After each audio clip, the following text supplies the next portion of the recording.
I'm your host, Michael Messerly, and this is Scary, but True.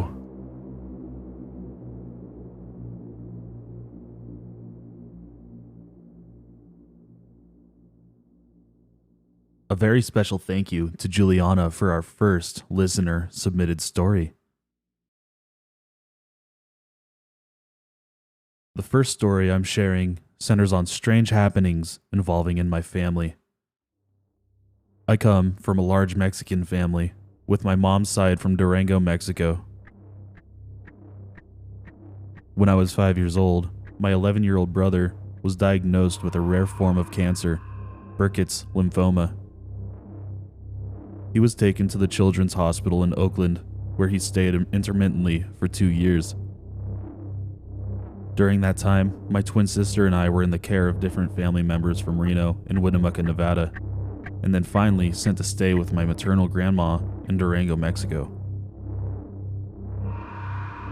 The place I was brought to in Durango is known as La Mesa de Navarre and is only accessible by truck or four-wheeler. The location itself looks like you've been transported to the Shire from Lord of the Rings.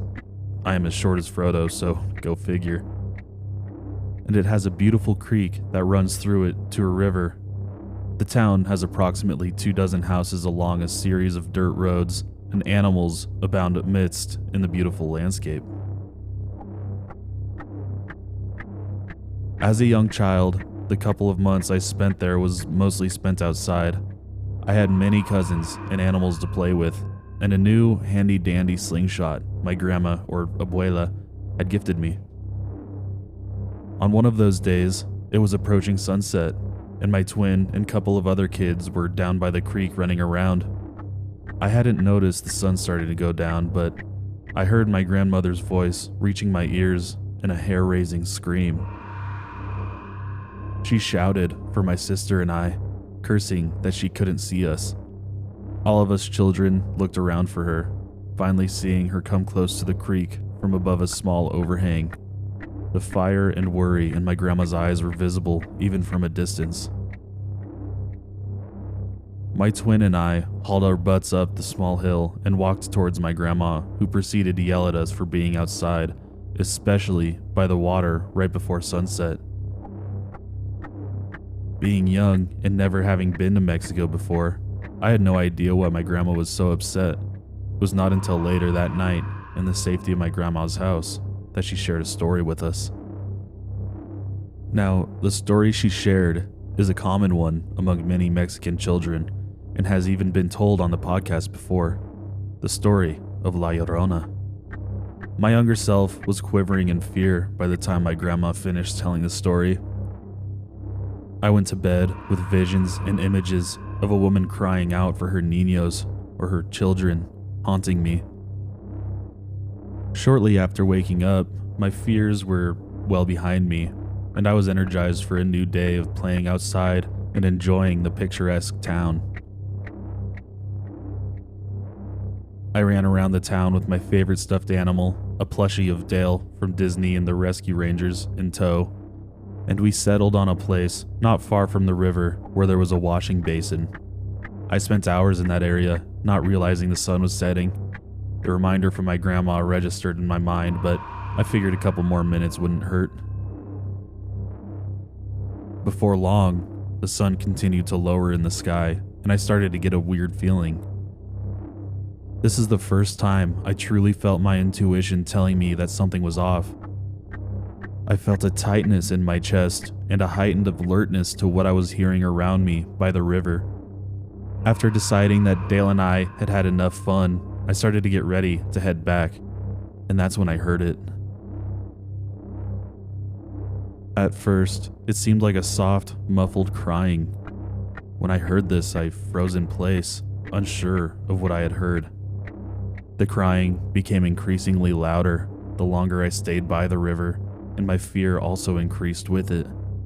I couldn't see anymore, but the crying continued, and my anxiety from being unable to move grew by the second. It felt like I'd spent hours locked in that spot when in reality, it must have been minutes. Coming from a Catholic background, I started to pray the Lord's Prayer, wishing that the crying would go away. I began closing my eyes in fear that I would see something as the crying seemed to get closer.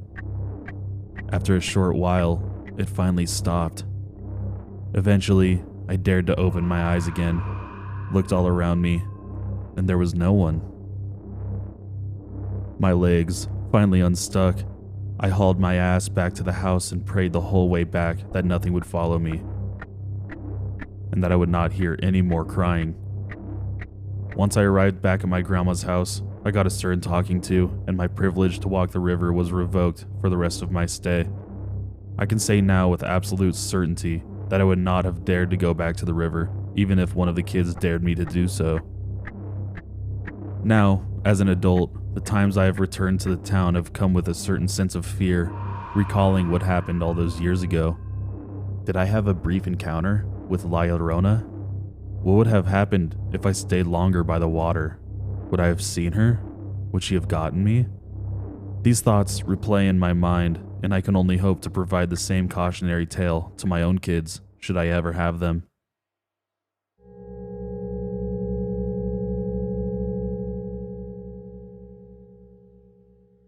If you're enjoying Scary But True, please leave a like and comment.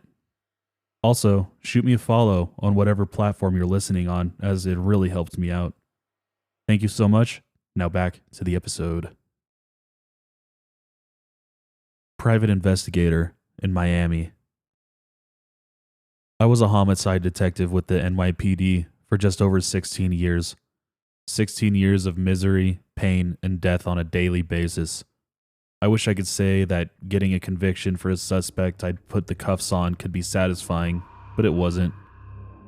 In my first year of the job, we bagged a guy who'd killed 2 tourists just to take a few dollars out of their wallets. That same guy took a plea bargain, did just 14 years, and was out in the second to last year of my time working for the Detectives Bureau. I think that's when I decided I just about had enough. As a homicide detective, you want to get murderers off the streets for good, not to just delay the whole cycle of violence by just a decade or so.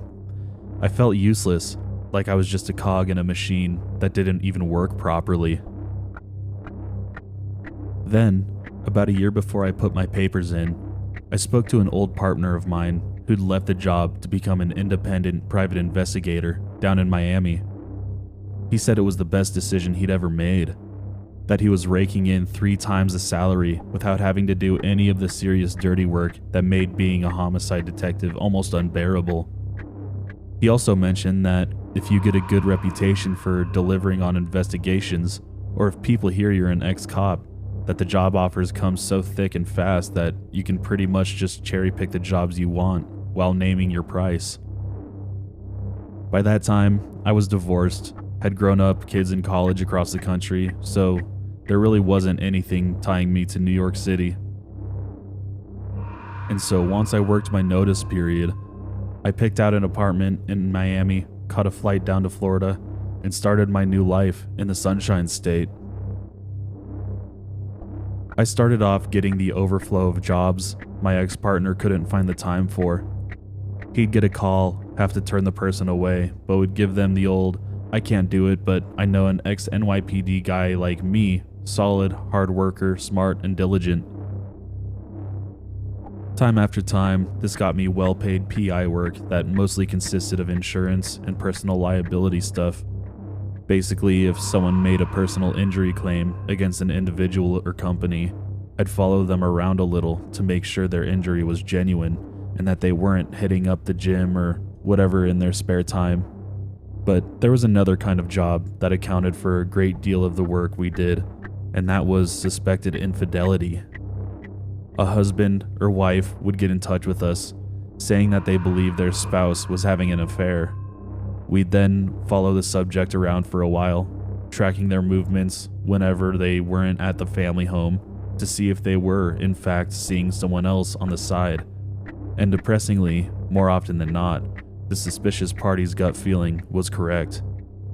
We'd catch them sneaking into some apartment complex with a bottle of wine, only to leave the next morning with a certain glow about them, if you catch my meaning.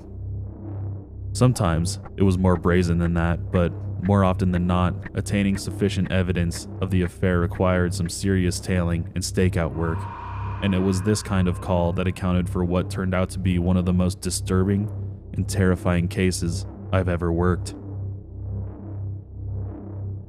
One morning, my ex-partner gives me a call to tell me that he'd passed my contact details onto a woman who suspected her husband of having an affair.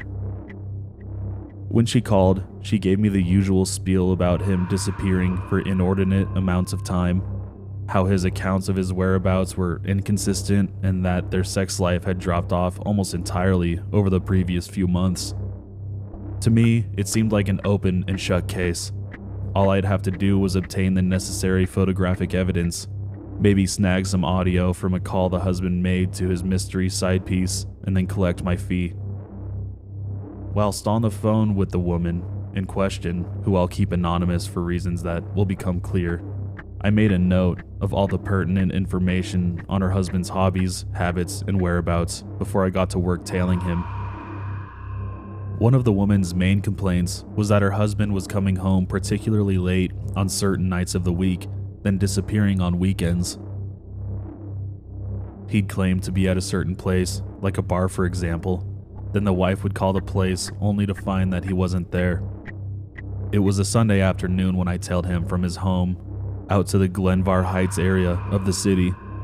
I thought I had him dead to rights with the way he was acting when he pulled up outside a house, peering around like a rabbit peeking out of its den, looking guilty as anything.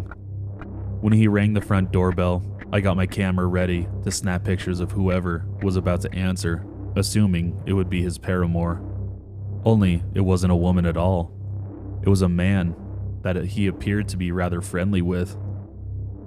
It wouldn't be the first time that I discovered that a husband or wife was yet to come out of the closet, so to speak. Affairs didn't always happen with members of the opposite sex. But when I passed my finding on to his wife and showed her the pictures I'd taken, she told me that the guy he'd been visiting was a close friend of his. This all added up, given that, to my knowledge, all they'd done was watch a Dolphins game on TV. I mean, I couldn't see the husband outright, but I could see the friend drinking beer and talking to someone who I assumed was our suspected cheater, so naturally, I figured this was a dead lead. I carried on tailing the husband for about 3 weeks, and aside from a handful of occasions where he'd visit relatives or go drinking with work colleagues, he'd only ever visited this one particular friend during these unexplained absences. From what I could tell from spying through a crack in the curtains, the pair would drink a few beers, watch a game together, nothing remotely objectionable.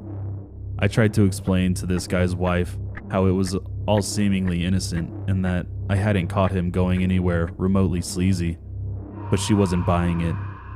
She told me her husband had been acting weirder and weirder recently, that he'd started saying some pretty gross things in his sleep, as if he were talking to a lover or something. When I told her I'd come to a pretty solid conclusion, one which didn't involve him actually cheating at all, and that I couldn't continue the investigation in good conscience, she offered me 50% extra for 2 more weeks of searching for evidence of infidelity. At the time, I didn't want to take her money. It would be morally unsound of me to keep mining her for cash, and I could end up ruining my good reputation in the process. But something about her pleas made me take pity on her. That, and she didn't exactly strike me as the paranoid type. She insisted there was something to her suspicions, and either she could keep paying me or she'd try someone else. That about sealed it. I told her I'd work the case for 2 more weeks, but after that, she'd be on her own. The next time I tailed him, it was a weeknight, one in which I followed him from his downtown office job out to the residence in Glenvar. I figured it would be yet another night of watching silent sports on someone else's TV through a crack in the curtains. Only this time, the guy hadn't quite closed them all the way, so I had a much better view of the room they were supposedly in. I say supposedly because after the husband was welcomed into the home, he only joined his friend in the TV room for like a minute or 2 tops before heading off to another part of the house. At least I'm assuming that's what he did, because he didn't reappear in the TV room for another 2 hours. That's when I realized that on each of these visits, he'd been following the same pattern of behavior. I'd assumed he was watching TV with his buddy, only he wasn't. The buddy was talking to someone on speakerphone. I'd made a huge error of judgment.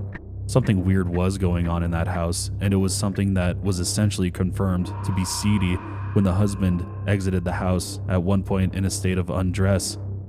His tie was off, his shirt was untucked, and like something out of a bad movie, he'd actually forgotten to zip his fly back up. The next time I followed the husband to his friend's house, I brought along what's known as a parabolic microphone that had an attached recorder. This is a special kind of microphone that basically uses a kind of small satellite dish to collect and focus sound waves. They don't always produce the best quality audio, even expensive ones like mine, but they can be very effective at eavesdropping on distant conversations. I paid almost $1,500 for the model I use, but trust me, the thing has ended up paying for itself, and I've used it on more than one occasion to secure hard audio evidence in an insurance fraud or infidelity investigation. So after the husband arrives at the friend's place, I turn in the parabolic mic to the window of the TV room, then listen in for anything incriminating. That's when the plot really started to thicken, as they say. From what I could gather, the husband arrives. He and his friend make a little small talk. Then there's a cash amount exchanged, with the husband giving his friend a sizable amount of money before heading off into another room. Again, after a few hours, the husband reappears, sounding pretty well blissed out. The two guys make small talk again, then the husband leaves. My first thought is that it was some kind of narcotic situation, that the husband was using his friend's place to use heroin or something along those lines. The only thing I could do to confirm my suspicions was stake the place out and see who else came and went. That way, I'd know for certain if there was some kind of drug dealing situation occurring, or if it was something more insidious. Lo and behold, the house was receiving visitors multiple times during all hours of the day and night. Each time, there'd be an exchange of cash before the visitor would disappear into another part of the house for varying amounts of time. From the kind of conversation that was going on before and afterward, there was no way of me knowing exactly what was being sold or if the gentlemen callers were paying for time stayed, the amount of narcotics, or both. But during one visit, I overheard something that might prove to be my ticket to finding out what was going on in the house. One of the visitors tells the homeowner, through a series of implications and innuendos, that they have a friend who's interested in stopping by to patronize whatever services the guy was offering. The homeowner tells him to pass on his address, but not to use any cell phones, ever, then gives him a code word to use when stopping by so he'd know it wasn't the cops. Bingo, I had my way in, and all it would take would be a little look around the house and I'd be able to know for certain what it was that my client's husband was doing when he was over there. I thought it was something shameful, something sleazy, but I don't think I could have ever prepared for what I was about to find. I waited a couple of hours before I made my move, ensuring no one else was visiting, but also so that there was enough time elapsed between the visits so the homeowner wouldn't be too suspicious about me pretending to be the previous caller's referral. So I walk up to the house, ring the doorbell, and then give the homeowner the story about having been referred by the previous visitor along with the agreed upon code word. He seems a little cautious at first, but he lets me into the house, shows me into the TV room, then asks for $300 in cash before telling me to wait while he got stuff ready for me. I'm still under the impression that the place was some kind of drug house, that maybe he was going to clean up some puke in the other room, perhaps get some clean needles or something. In my mind, these suspicions are pretty much confirmed when he comes back into the TV room a few minutes later. Then he asks me if I'm ready while taking off a pair of rubber gloves. I follow him down a hallway and pick up the smell of cleaning products on the air around him. But when he showed me into the room that I presume all the other visitors had paid to be inside, my jaw almost hit the floor. In the interior looked like a slaughterhouse. One wall was floor to ceiling animal cages, and inside them were all kinds of smaller household pets and other similarly sized animals. Cats, smaller breeds of dog, guinea pigs, chickens, rodent-like creatures that I only later learned were named chinchillas. There must have been at least 20 to 30 different animals locked away in there. Then, in the center of the room, there was this large wooden table stained with blood, and on it sat all manner of tools and kitchen utensils. Like I said, I had assumed it was a drug house, even toyed with the idea that it was some kind of brothel, but never in a million years did I suspect that the place was some kind of snuff-related venture on the part of the owner. The fact that my client had suspected their husband of infidelity, given the strong sexual overtones, only to find that the cause of his long absences was that he seemed to be getting off on killing small animals, was one of the most disturbing, revelatory moments of my life, even during my time with NYPD homicide. People killing people was bad enough, but human beings taking the lives of small, innocent animals for what was apparently sexual gratification was something I have struggled to get out of my mind. I took some pictures of the interior of the room, then immediately left the house to call the cops. As far as I know, the homeowner was arrested on animal cruelty charges and is looking at time in prison for his crimes. I showed the pictures of the kill room to my client with the strong recommendation that she move out of the house and file for a divorce as soon as possible. I explained that more often than not, people that harm animals graduate to hurting human beings at some point, and that I strongly suspected that her life would be in danger if she chose to stay with him.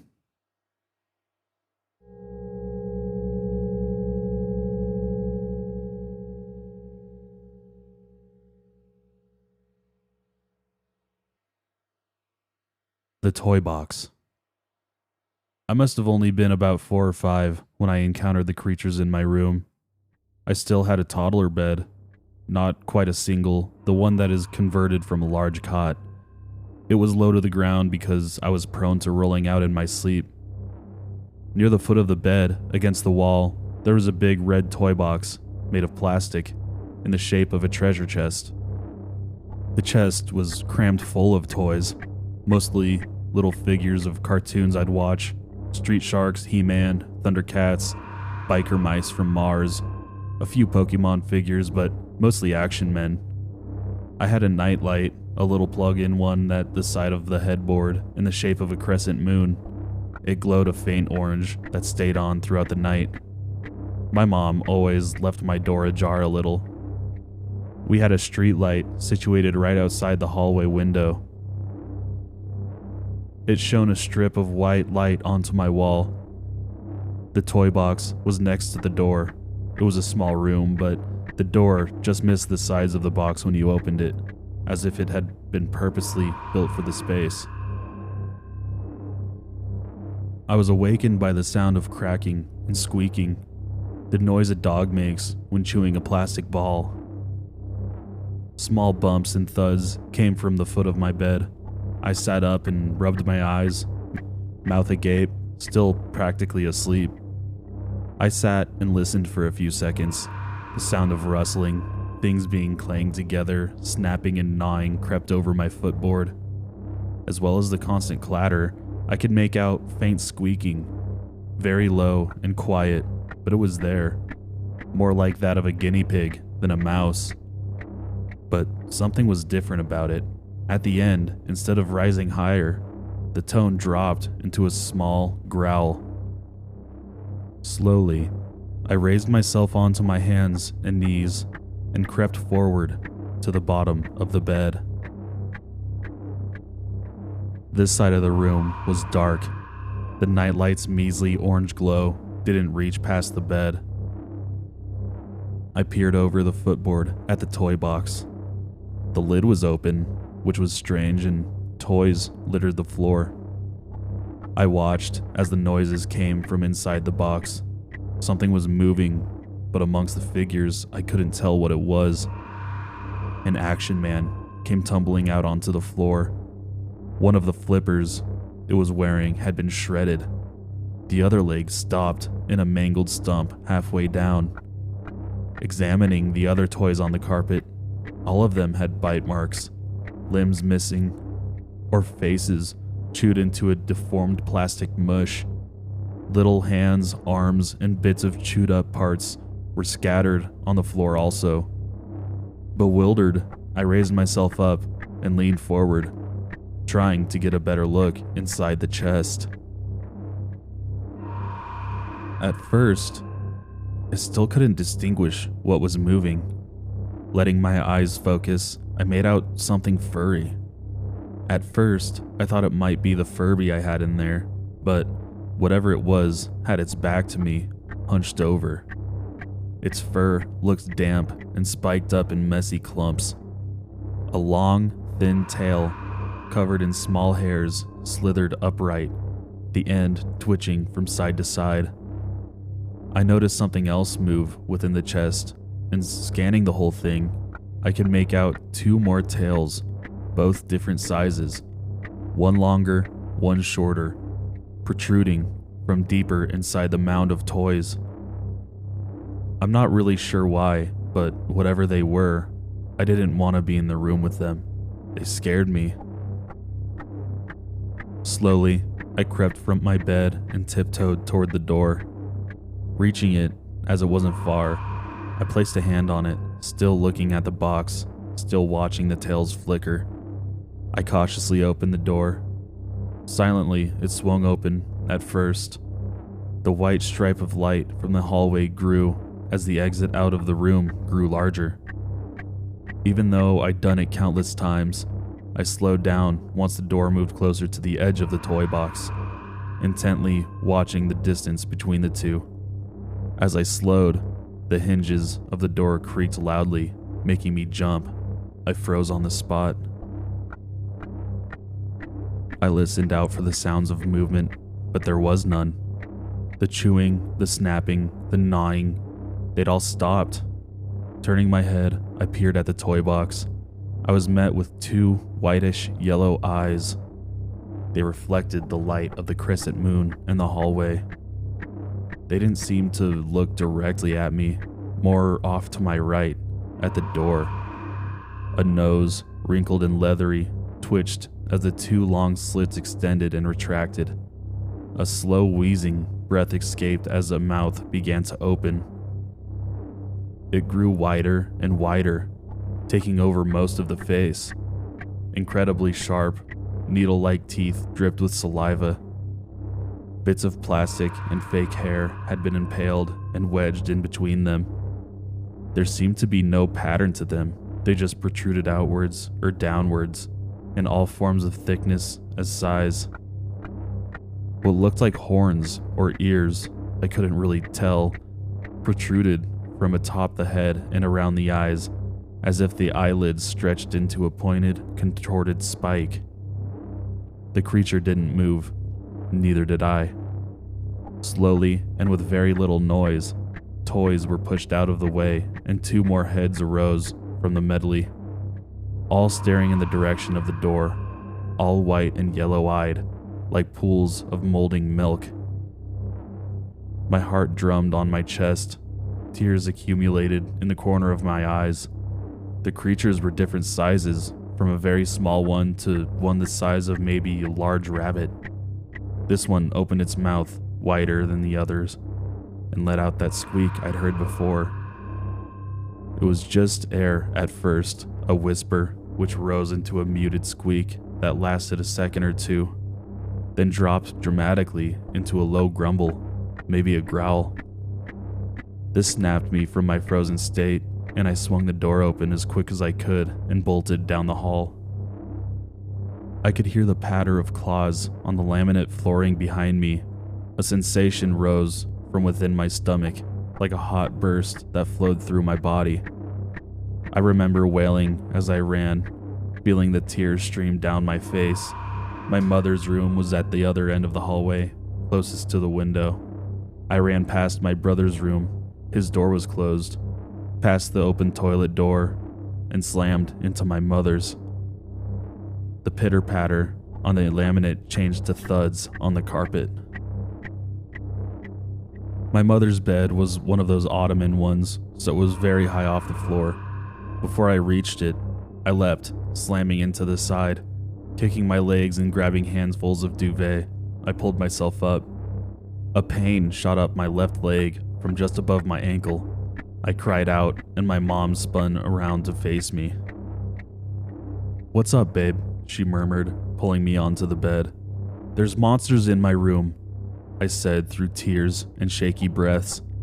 "It's just a bad dream, little man." She pulled me close and cuddled me up under the thick feathered down duvet.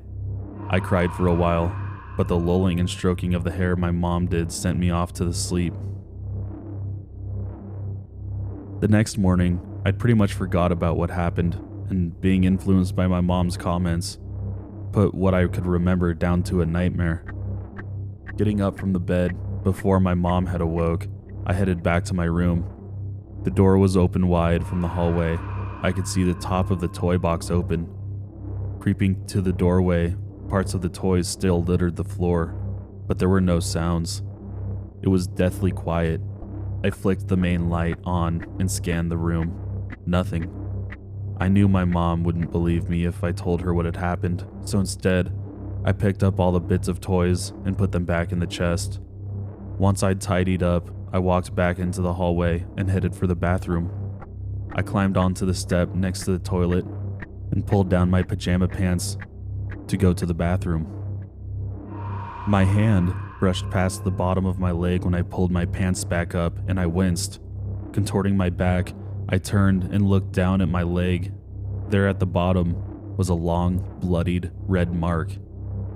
I told my mom when she woke up, and she said I must have caught it on the bed or the toy box during the night. For a long time, I'd forgotten about that memory, until 26 or so years later, while in my bed with my wife, my 3-year-old daughter came running into my room in the middle of the night saying there were monsters in her room with big white eyes. The memories flooded back to me. I haven't been able to find any other story like it, so out of desperation, I thought I'd put it on here and see what others say. A repressed memory of a bad dream and a coincidence from a 3-year-old? Or a childhood memory, long forgotten, unlocked by a second encounter?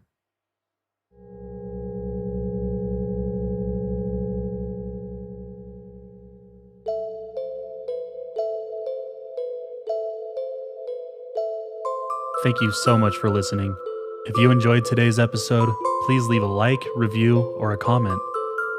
As always, the original stories are linked down in the description below, and I claim no credit for the stories themselves. Be sure to follow the show everywhere at Scary But True Pod. And if you have your own scary story that you'd like me to share, email it to me at scarybutTruePod@gmail.com. My name is Michael Messerly, and I'll see you next time with more Scary But True.